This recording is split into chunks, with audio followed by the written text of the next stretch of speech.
Well, we've had it. Yes, we have. Here it is right in front of you. What you heard, of course, correspondent Jim Bell, it came to us, and regardless of the fact that you expected this to come, whenever it does come, there's a little shock, a little something there that you can't quite anticipate, don't you think?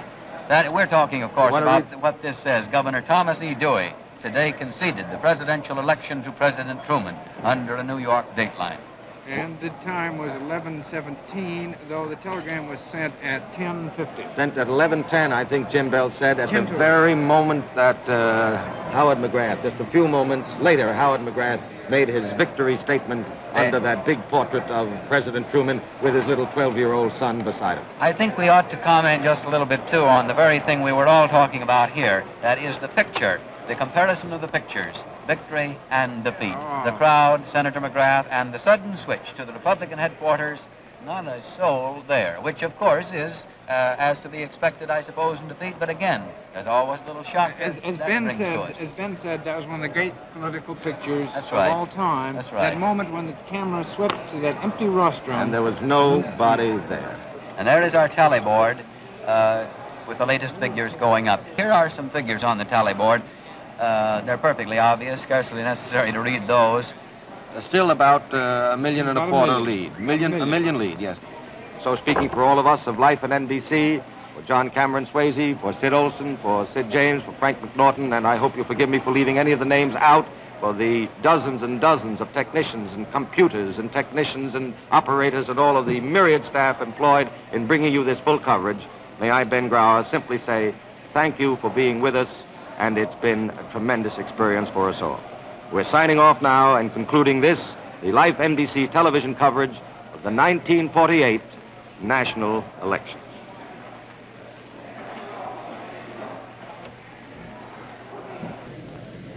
The Associated Press has now conceded a total of 218 electoral votes to General Eisenhower, and the new popular vote reporting now 45% of the popular vote is in, and here are the figures. Stevenson, 13,542,356. Eisenhower, 15,670,324. The difference there in round figures is an Eisenhower lead of 2,100,000. And now I'd like to have a look at this special map just behind me here that we've seen occasionally during the evening. On that map, those states which are lighted are the ones in which Governor Stevenson is now leading. They are the only states in which he is leading. The others, the unlighted states, are the ones in which General Eisenhower is leading, many of which have been conceded. Next, I'd like to have a look at our special map, which shows very graphically the number of states that have been conceded by the Associated Press this time. Those states which are black are those which have definitely been conceded to Eisenhower in the tabulations which the Associated Press has been able to make. Although, as we noted on the map just behind me, there are several states in which Stevenson is leading, not a single state has been conceded to the Democrats, whereas, as we note very readily, a number have gone to the Republicans. At 7:19 a.m. Eastern Time, Senator Kennedy was elected President of the United States. The NBC Victory Desk has just given California to Kennedy, and that gives him the election. That's Red Muller sticking up the V. Now, here's the difference it makes on the electoral vote column, the all-important one. It gives Kennedy 296 electoral votes. In our editorial judgment, he is still leading in states with a total of 41 electoral votes, headed toward a total of 337 for 192 to Vice President Nixon. The popular vote column, by the way, it's still very close. Senator Kennedy's lead is about, roughly 700,000, the way it's been the last 3 or 4 hours. And that is astonishing out of 60 million votes.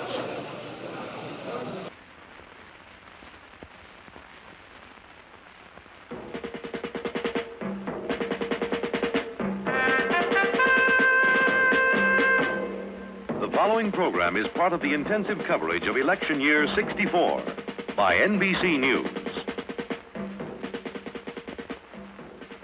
The United States has its metropolises where citizens break the frantic pace of their lives to pull the levers on voting machines. Their collective judgment is soon known. The United States also has the remote and weather-beaten store that sells general merchandise and serves as a post office where friends of a lifetime saunter in and mark paper ballots. Their collective judgment is longer becoming known. Consequently, results in yesterday's general election are still trickling in. The latest figures show President Johnson nearly 41.75 million, Senator Goldwater nearly 26.25 million. Regardless of where the votes were cast, they underscore that this year Americans were remarkably uniform in their judgments. What this may mean, we will survey in the hour ahead. From NBC News Election Central, a special one-hour edition of the news, reported by Chet Huntley and David Brinkley. Nixon's the one. That's the natural banner for any sprightly front page tonight. At almost midday Eastern Time, NBC News projected Richard Nixon, the 37th President of the United States, when it became evident he had carried Illinois.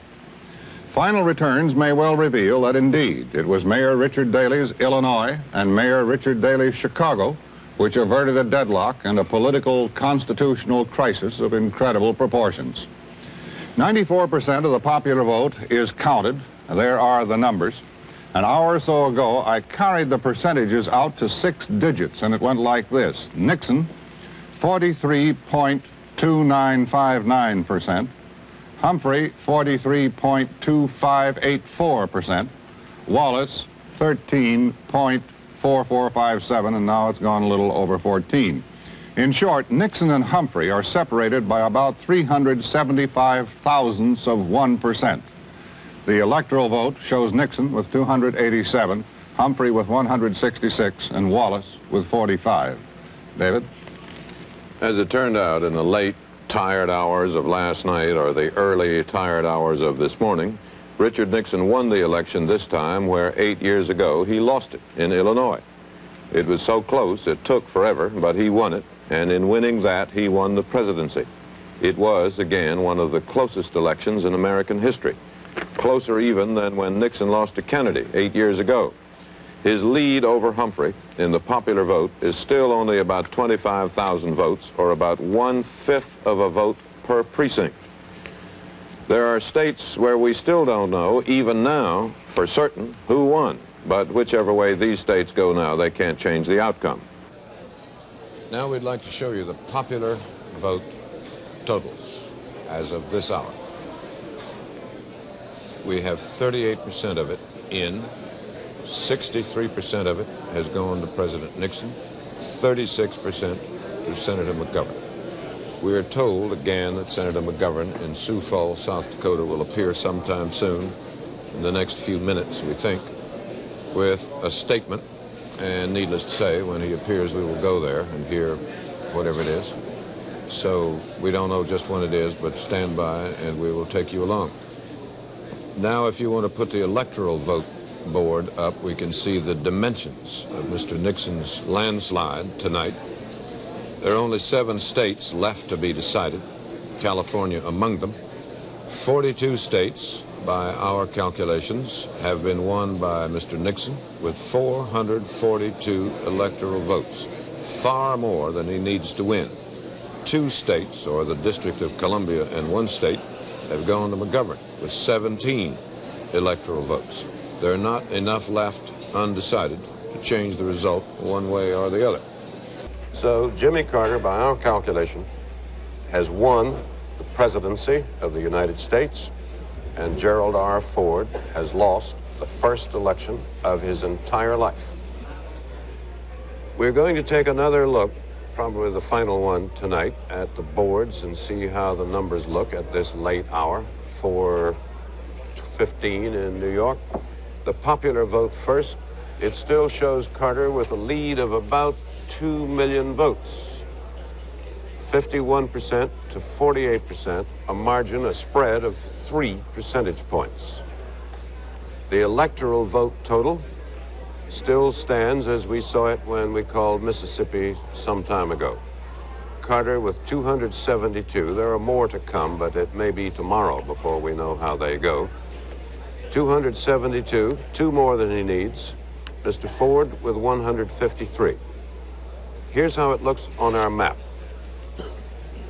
Almost, it must be 75% red, or for Carter, in the eastern half of the United States.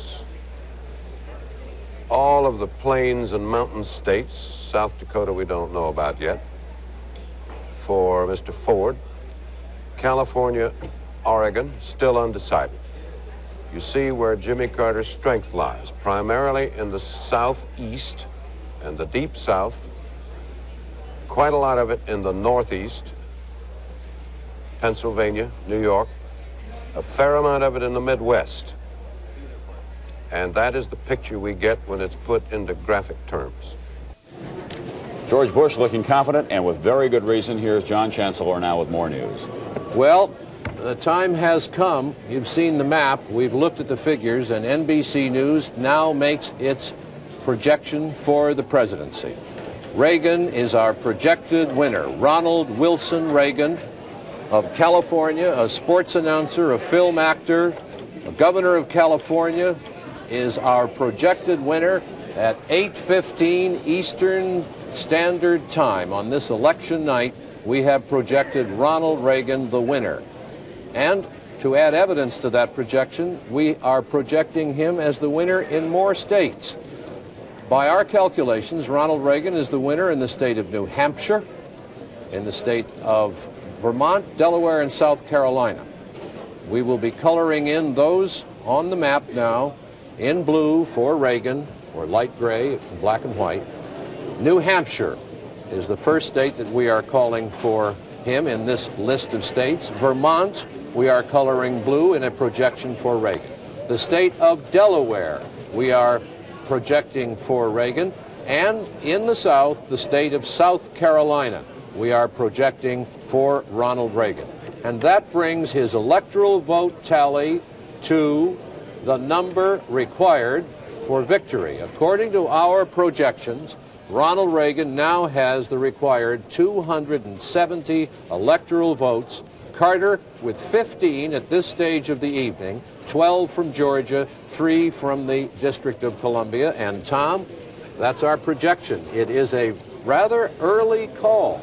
It certainly is 8:15 on election night. This race has been, the word we've been using all year, has been volatile, fluid, mercurial, whatever. But I don't think anyone anticipated that it eventually would become a floodgate of one kind or another, where the votes would just flood in for Ronald Reagan. Tom, 4 years ago, we called the election for Jimmy Carter at 3:31 a.m. I remember well. And going back, talking about calls this early in the evening, I called for Richard Nixon in 1972, a little bit earlier than this, but this will go down as one of those nights when we are calling very early, and there's the evidence on the map. Reagan has, as Tom has pointed out, the western states still to come. And we saw little softness for him in most of those western states, some doubts about the ones in the northwest, Oregon and Washington. California was leaning. We do not see, given what evidence we have now, that the president will be able to overtake Reagan at all, and certainly not in the West.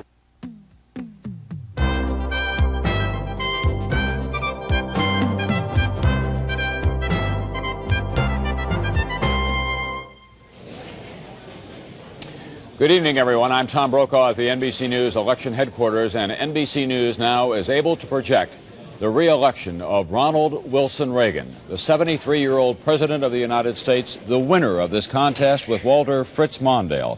We are able to project the election of President Reagan tonight based on some states that we're now able to add to his column. As you can see, most of those states behind me, colored blue, are in the Reagan column, all but the District of Columbia. We now add to that total Illinois with its 24 electoral votes. On our map, Illinois goes blue for President Reagan, part of the Midwest that goes strongly for the president.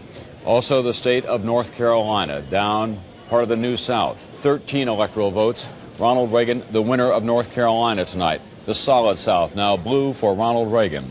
And also, in the northeastern corner of the United States, the state of Maine goes for Ronald Reagan. Maine with 4 electoral votes. And that adds up to an electoral college total greater than what the president needed for election. 270 required. The president, as of this hour, we project that he has a total of 294, 24 more than he needs for election.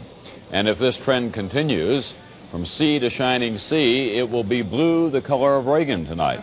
This is the popular vote, the national vote, 5% of the precincts counted so far.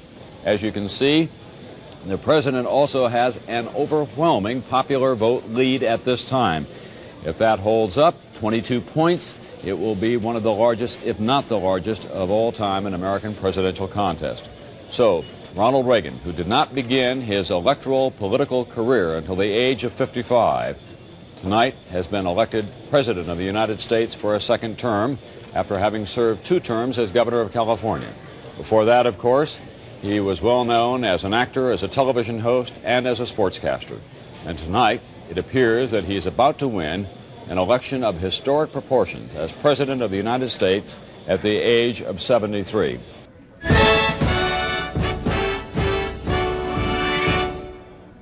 NBC News Election Night 88 coverage continues. Here is Tom Brokaw, NBC News. Good evening once again, and Vice President George Bush, who's been living in government housing for the past 8 years, will continue to live in government housing. He'll move from Massachusetts Avenue to 1600 Pennsylvania Avenue. NBC News now projects that George Bush is President-elect of the United States, the 41st President of the United States. Here is how he did it with the electoral vote. Let us show you, first of all, 270 required to win. He went over the top, 279. These are the states that he's won tonight. They're all colored in blue on the big NBC News map. As you can see it behind me, we'll flash them on and off.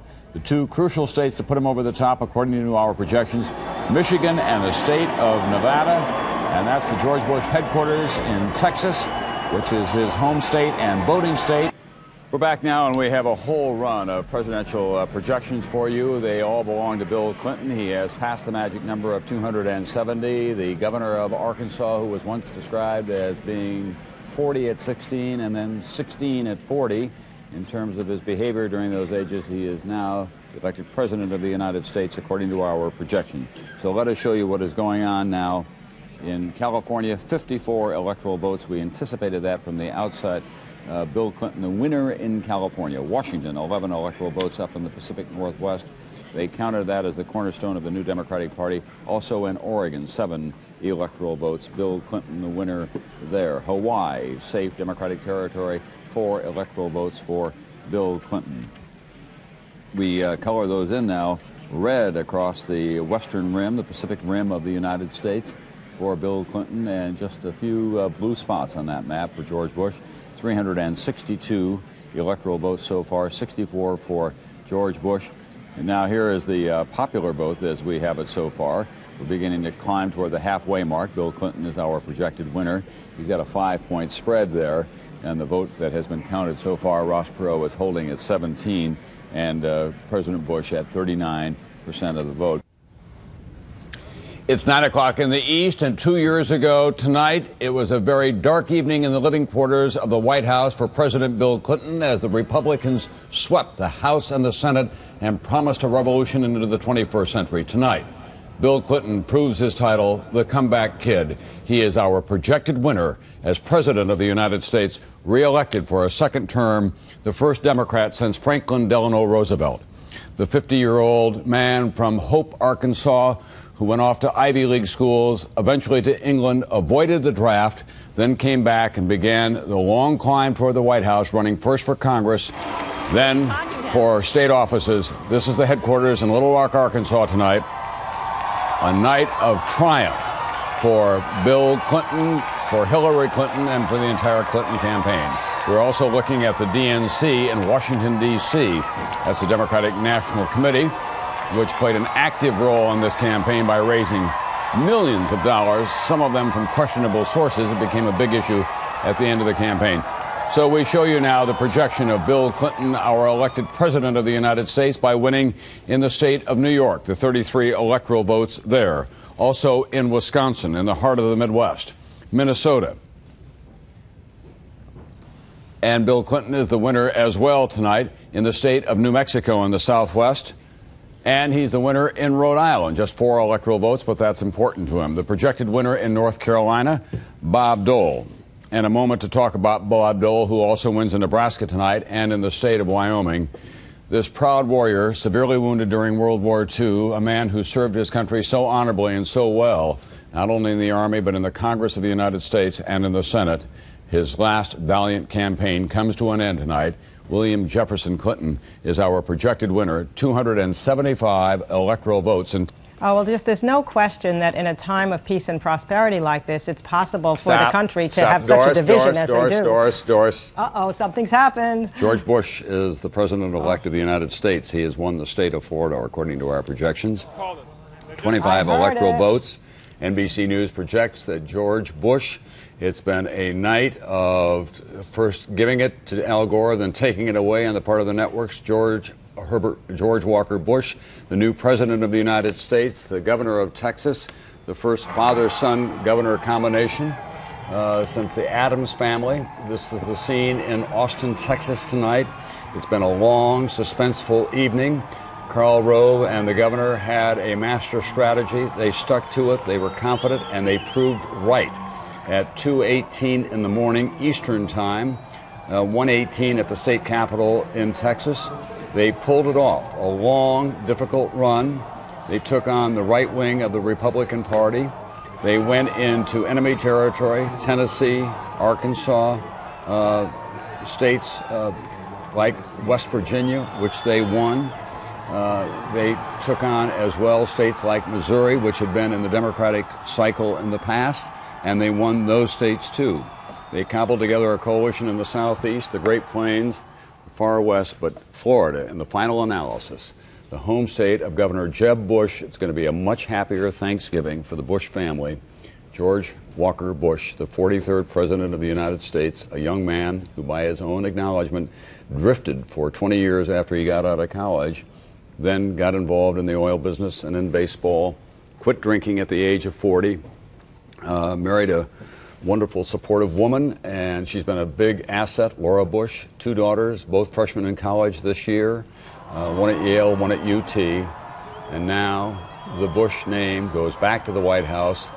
And what a sweet moment this must be for the man they call Poppy. George Bush, the former president of the United States, will be hearing from the new president-elect of the United States momentarily. 271 electoral votes. 249.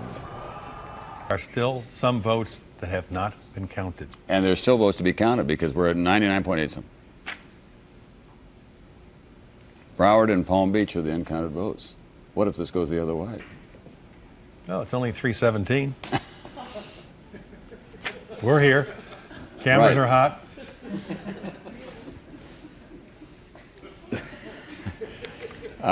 That's entirely possible. Because we've got Tim gets his board out.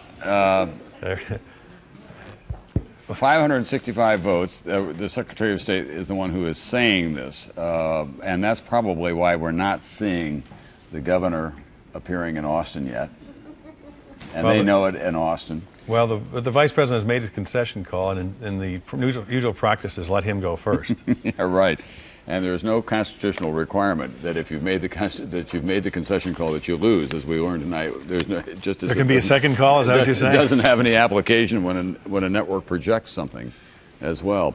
So 565 votes at this point, separating the two men in Florida, with this much still to go. That's according to the Secretary of State. So we're going to count those votes as they come in from Broward and Dade County, both of which are Democratic counties. Pretty heavy registration, as a matter of fact.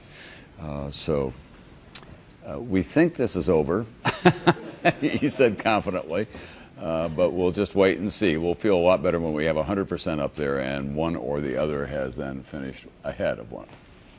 Florida, I think it's fair to say, is still in play. It's just far too confusing. We're about to make an official call. It's just too confusing. Florida's been in play all night long. It has not been a sterling evening for vote projections in that state. Originally, NBC News and all the other networks projected that Al Gore would win Florida. Then at 2:18 this morning, we project. All right, we're officially saying that Florida is too close to call because of a recall campaign and voter counters are being called back to work to count absentee ballots. Will that be going on throughout the evening, so far as we know? Yes, it will be happening even as we speak. They're being called back tonight. So we take Florida away from George W. Bush. That means he is short of the 270 electoral votes that he needs to win. He was declared the president-elect by all of the networks, and there was great jubilation in Austin, Texas, and then total chaos once the numbers began to come together in Florida. The concession call was made by the Vice President of the United States. He called back about an hour later and said he'd like to withdraw that because it is so close. They want to make sure that the numbers are correct. The Secretary of State in Florida, a Republican woman by the name of Catherine Harris, has reported that the difference is only about 500 votes, although Jeb Bush now believes that they can pick up at least a couple of thousand votes, and he's probably talking about absentee ballots. In 27 precincts in Dade County, they're going to be recounting absentee ballots. Workers have been called back in to do that. Vice President Al Gore, who went to the War Memorial in Nashville to make a speech to his supporters, no doubt to thank them for his support and to say to the country that he could not have won and that he congratulated Governor Bush. He now has scrapped that speech. He's gone back to the hotel to see what the numbers finally say about this extraordinary and bizarre evening. It's worth reminding everyone that the decision has been made across the country. All the votes have been cast. No more will be added to the pile that's already being tabulated in Washington and Wisconsin and still in the state of Oregon. Florida remains the key. If, in fact, it goes back into the George Bush column at the end of all this long, confusing tabulation, he's the president-elect. If it goes to Al Gore still has to win Wisconsin or Oregon to be the new president of the United States. So this could not be closer. Tom, actually, all Al Gore needs is Florida. All George Bush needs is Florida. Oh, that's right. It's 249, right? It's down to Florida. It's Gore 249, right. Bush 246 right now. Right. With Florida, Oregon, and Wisconsin outstanding. But Oregon and Wisconsin are only 18 electoral votes. Right. They need Florida. Florida, Florida, Florida. Let me show you one more time, Tom. This is it, right here. Florida, Florida, Florida, Florida. It's that kind of night. Or morning. It is indeed. Thank all of you for this long evening. It's going to be a long day ahead.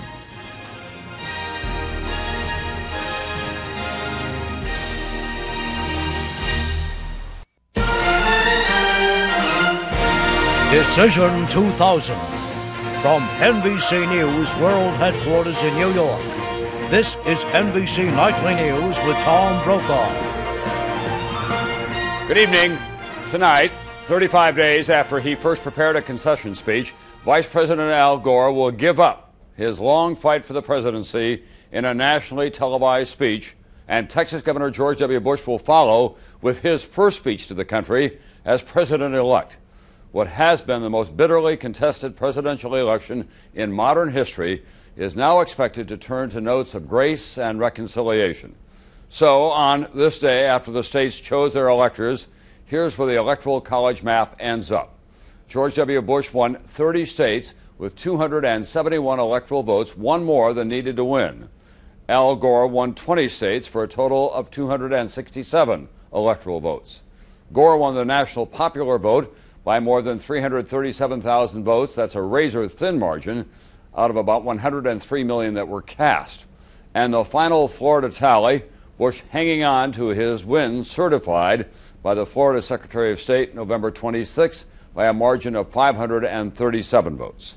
Let me just make sure we're clear about this. Giving Nevada to President Bush with its 5 electoral votes gives the president 274 electoral votes. He needed 270 to be reelected, so we are now saying George W. Bush has been reelected as the President of the United States. And we're back with much more on John Kerry's decision to concede in this race. But first, this is Today on NBC.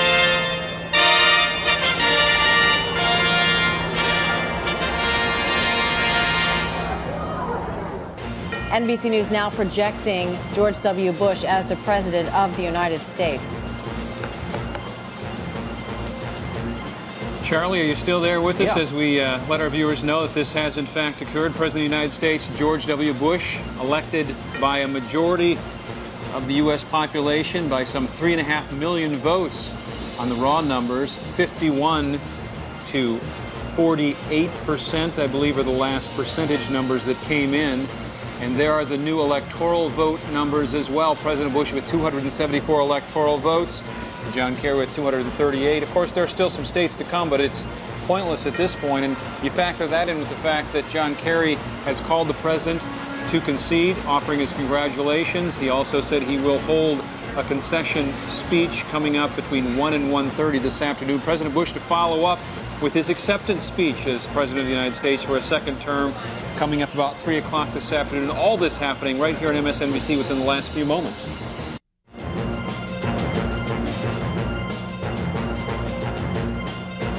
11 p.m. on the East Coast. We're back on the air, and we have news. There will be young children in the White House for the first time since the Kennedy generation. An African American has broken the barrier as old as the Republic. An astonishing candidate, an astonishing campaign, a seismic shift in American politics. You are looking at the 44th President of the United States. The celebrations begin at 11 p.m. on election night. Let's listen to Grant Park in Chicago.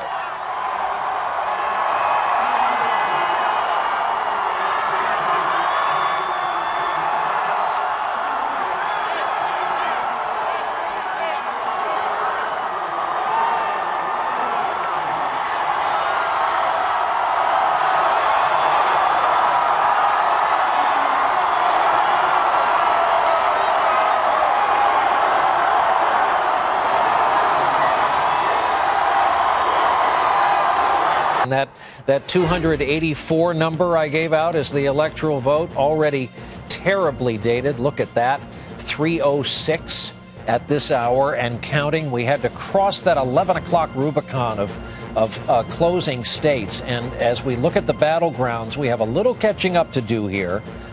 You see Virginia. Look at what did this. We were talking all night about the battlegrounds we were waiting for. You see Virginia blue, and then, of course, came the Pacific Northwest, that power corridor from California, North Washington, Oregon. That puts them over. We have thousands of people here in Midtown Manhattan who realize the significance of what we have just announced. Brian, there's no what-ifs anymore. That's done. Remains President of the United States for a second term. We had heard he was making his way from his home in Chicago to that room right there. It was a public park 4 years ago. It's an indoor space, McCormick Place this year.